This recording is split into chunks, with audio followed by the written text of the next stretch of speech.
Last step before championship weekend, right after Thanksgiving in St. Louis. Helias, Blair Oaks, and California all needing wins today to advance to the Dome. In Jefferson City, Phil Pitts and Helias back at home to host Liberty North in a Class 4 state semifinal contest. A cold November afternoon, but the sun was out and Helias fans turned out.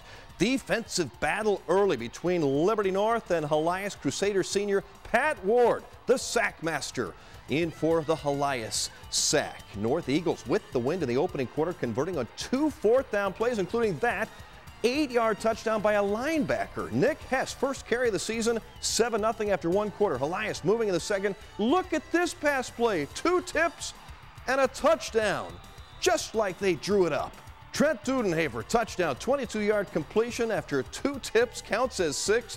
The PAT made it 7-7 later in the first half. Crusaders driving. 3 big Wyatt Porter pass plays. Porter 12 of 13 in the first half, deep inside North territory. Sets up the 5-yard touchdown pass to Michael Tannehill.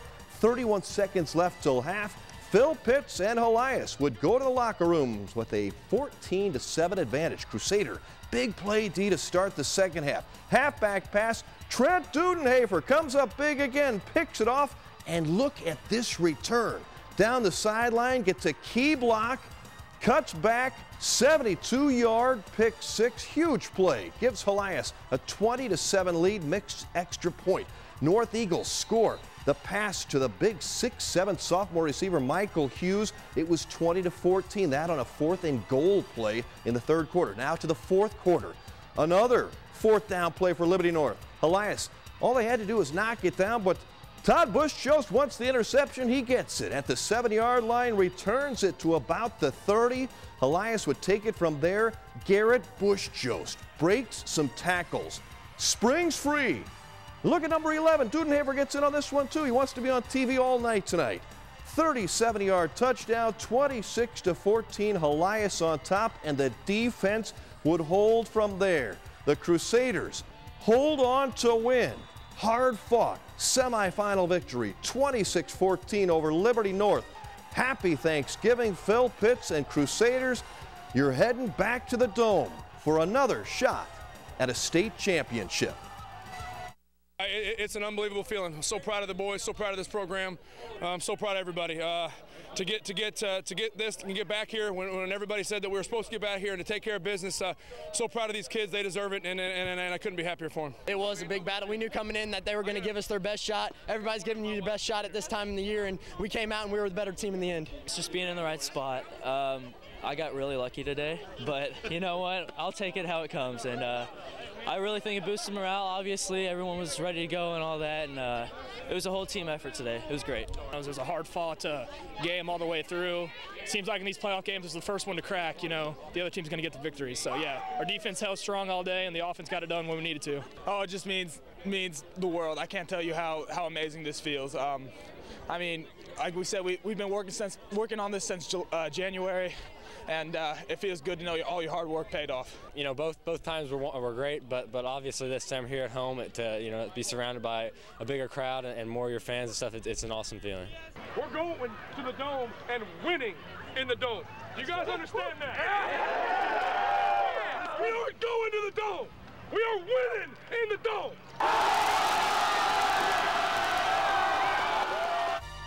And they are heading to the Dome for a rematch with Webb City. The Cardinals have won 3 straight state championships, and they beat Cape Girardeau Central easily today, 46-0.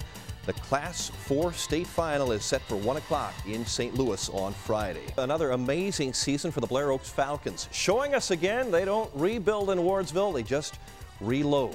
Blair Oaks made it to the Dome last year, needing a win today over Lawson to earn a return trip to a Class 2 state title game. Good playoff crowd at the Falcon Athletic Complex this afternoon. Lawson Cardinals, first possession, Preston Smith.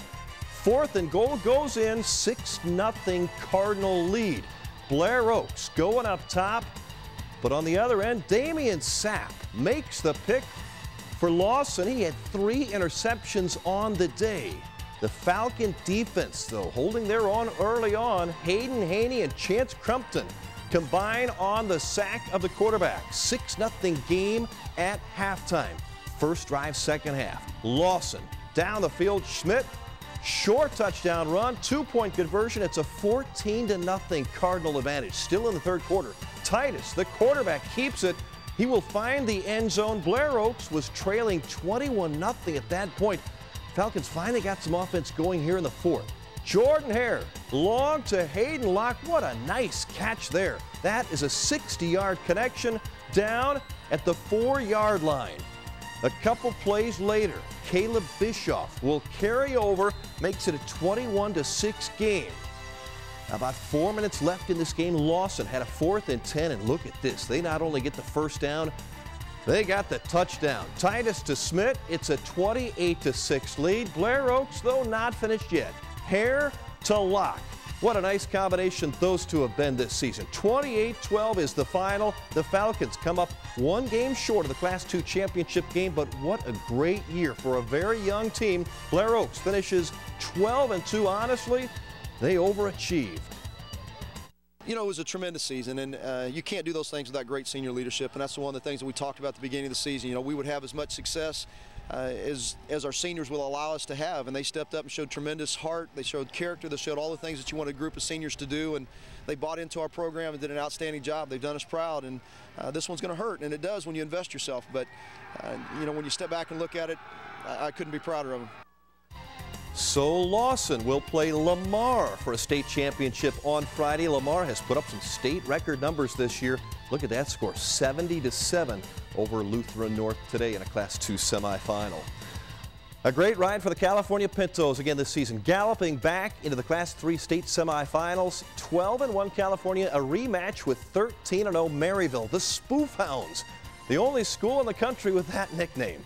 This time the Pintos got the defending state champs to come to California. Riley Field, probably the last varsity game on the old field. California hopes to have a new stadium at the high school by next fall.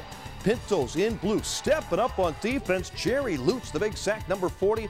They love Lutz in California. Scoreless into the second quarter. Pinto quarterback Jaden Barr around the far side. The ball knocked free. Maryville's Dalton Pistol picks it up.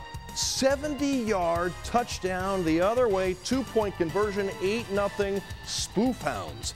Late first half, less than a minute to go. Maryville adds to the lead.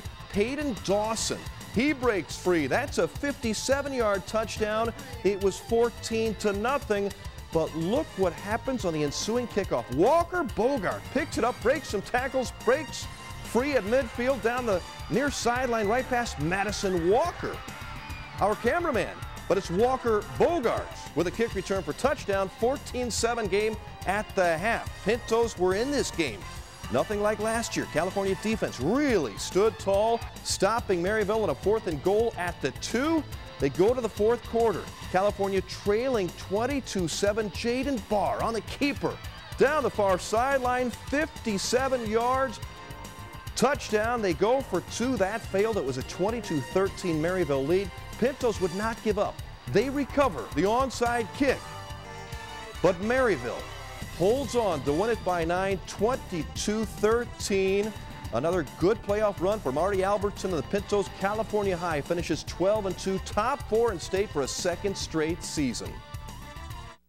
Awfully proud of the kids, the way they played with a lot of effort. They left it all out on the field today, and couldn't be more extremely proud of them because, you know, they played their hearts out, and they played together, and, you know, the ball just didn't bounce our way today. These seniors, this is me and Lab's 3rd year, and these seniors have changed the program around. They really have. They've got a good start on it, a good group of seniors last year, and then these seniors this year carried it on, and we've got good classes underneath them. So, you know, again, they've put the pride back in the Pinto. Maryville will play Seneca for a Class III title on Saturday. Seneca, the team that eliminated Eldon in the state quarterfinals last weekend, beat John Burroughs 31-7 today. For the first time in 20 years, the Rockbridge Bruins are heading to the state championship game. What a crazy Class VI semifinal game in Columbia last night. Rockbridge battled back several times to knock off number 2 ranked Hazelwood Central, who came in at 12-0. Rockbridge quarterback Logan Tweehouse had a night he'll never forget. The bad news, 6 interceptions. The good news, 4 clutch touchdown passes, 2 to Alex Ofadale, 2 to Zach Reuter. This 35-yarder to Reuter with just over 2 minutes to go put the Bruins on top 36-33. Hazelwood Central's Kevin Batt ran for 350 yards, but he also fumbled in the closing moments. Rockbridge on the goal line recovers. They hold on to win it. A wild game in the cold last night. The Bruins will play for a Class 6 state title Friday night at the Dome in St. Louis. Feels awesome. We've been wanting to go to the Dome the whole season, and this was the plan, and we came through. At halftime, we came in sad. My dad talked to us and said we just got to keep plugging and making plays, and that's what we did. So I'm happy and we're going to the Dome, so that's what we wanted. We got it. This whole season period, everything about it, the learning lessons, the successes, everything has been tremendous. It's been fun, and we'll just try to do the same thing with this championship game. We'll work our hardest. We'll fight for 48 minutes and see how it goes. One of the craziest games of the year, Rockbridge celebrates. The Bruins are just 8-5, but they will play 13-0 #1 ranked Blue Springs for the state championship Friday night at 7:30. Other games last night, Class 5 Parkway Central, the team that eliminated Camdenton, moves on with a win over Webster Groves. Lee Summit West beat Kearney, so it's Parkway Central and Lee Summit West for the title. Class 1, Marceline and Valley Catholic both win today. They will play for a Class 1 state title. For a complete wrap-up on our Mid-Missouri High School football semifinals, go to our sports page. Check out Leffler's link. Tom Leffler has the stories, and Tom will join us later in the show. The Southern Boone Eagles soccer team made it back-to-back Final Four appearances, playing a third-place game late this morning. Soboco losing a Class 1 semifinal match to John Burroughs yesterday. Today, 6 minutes into the first half, Landon Bartell puts one past the goalie, corner of the net, 1-0 Southern Boone Eagles on top. Midway through the first, St. Pius X ties it up. Trevor Crissell launches one from outside the box, 1-1 game going to halftime. 4 minutes into the second half, Eagles, the throw-in. The ball gets past the Warrior defenders, and Gage Shoup is there to score. 2-1 Eagles on top, but St. Pius X would tie it up at 2 later. 21 minutes remaining. Spencer Taggart crosses to Shoup. Another goal for Shoup. That puts Southern Boone up 3-2, and that was the final. The Eagles finished 29-2, only one of 2 teams in Class 1 to finish with a victory. 3rd place in state. We wanted to make sure that we wrapped this thing up right, the way we started it, and 29-2 for a small school like us, and it was a great run, great group of kids, and it's always special when you get here. And just being out here with this group of guys and ending on a win was really phenomenal. I'm gonna miss every single one of them, and I'm just glad we ended our season so strong. We decided as a team that there's no sense in complaining about it and thinking about what could have happened, so we just came out here today and wanted to get the win. Luckily we did, and it was just good to end as a team on a win. Congratulations to Chris Miller and the Southern Boone Eagles, a fun team to watch this season. Set a new state record for goals in a season. The seniors on Southern Boone leave with 100 wins, only 15 losses, 4 playoff appearances, and 2 state trophies. Congratulations. Division III college soccer, Sweet 16, Westminster College losing to Loras 2-0 in Iowa, but the Blue Jays made school history. First team ever in any sport from Westminster to make it to the Sweet 16. The Hearn Center was alive last night, brought back memories of Norm Stewart and the basketball Tigers. Now it's home to the Mizzou volleyball team. And what a special year this has been for the nation's 4th-ranked Tigers. Last night, Wayne Kreklo's team swept Mississippi State, improving to 32-0 on the season. Best of all, they clinched their first SEC championship for the University of Missouri in any sport, claiming the regular season title and an automatic berth to the NCAA tournament. Anytime you do that, 32 without a loss, I mean, that's just really something special. And that, to me, highlights a very resilient, focused group of kids that, really just aren't going to be denied.